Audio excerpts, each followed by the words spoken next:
Your brain is organized to reflect everything you know in your life. Your brain is a record of the past. It's an artifact of everything you've learned and experienced at this moment. Feelings and emotions are the end product of past experiences, and we can remember experiences better because we remember how they feel. So most people wake up in the morning and they start remembering all their problems, and those problems are connected to certain people and certain things at certain times and places.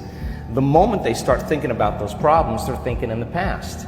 Those problems have an emotion associated with them, and the moment they start feeling those emotions, the body, as the unconscious mind, doesn't know the difference between an experience that's creating an emotion and the emotion the person's fabricating by thought alone. Now, thoughts are the language of the brain, and feelings are the language of the body. And how you think and how you feel creates your state of being. So most people's entire state of being, when they start their day, is already in the past. So you have a choice. The choice is you're either defined by a vision of the future or you're defined by the memories of the past. And when you decide to say, okay, I'm going to change, and you decide one thing, I'm not going to eat this food, I'm going to wake up earlier, I'm going to do something aerobic, I'm not going to have sugar after 6 o'clock, whatever it is, whatever choice a person makes.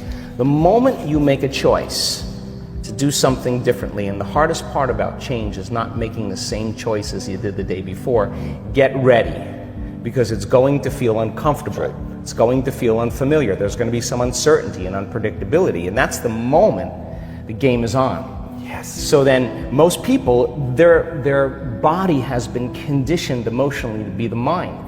So now the body says, wow, I'd rather hang on to my guilt than take a chance and possibility. I'd rather live in fear than trust in the unknown. So once the person feels uncomfortable, the body goes, whoa, wait a second, we're out of the program here, and body starts influencing the mind. That's right. So it says, start tomorrow, you'll never change, you don't have the money to do this, you're not good enough, your mother told you you were this, your father's fault, it's your ex's fault, you know, all of the voices that come up. Now here's the deal, if you respond to those voices, those same thoughts as if they're true, by the way, they're always going on behind the scenes of your awareness, but now they're amplified because you're outside your comfort zone.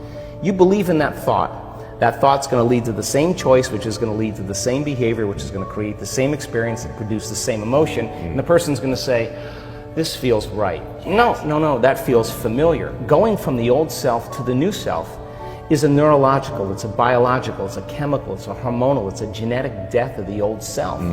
And people will say to me, in that void, in that unknown, I can't predict my future. And I'll say to them, the best way to predict your future is to create it. Not from the known, but from the unknown. I love it. So close your eyes now and think about that vision. Once you start thinking about that vision of your future, you're activating the creative centers in your brain. And naturally, you begin to think about putting yourself in the scene. Yes. And the act of doing that, when you're truly passionate and truly present, the moment you're defined by that vision, when the thought in your mind becomes the experience, you begin to feel the emotion of the event before it's made manifest. Now, you're giving your body a sampling, a taste of the future.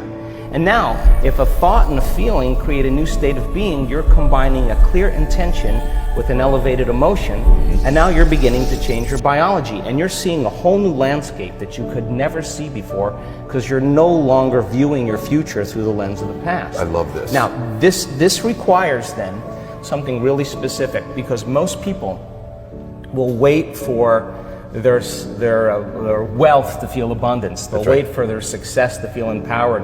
They'll wait for their new relationship to feel loved. They'll get all these things when. Yes. So think about that. The absence of getting those things causes people to live in lack their entire life. That's right. And so they're waiting for something outside of them to change how they feel inside of them. And if they're not creating a new life, then they're not applying the proper principles, then they keep all their manifestations, all their dreams at arm's length.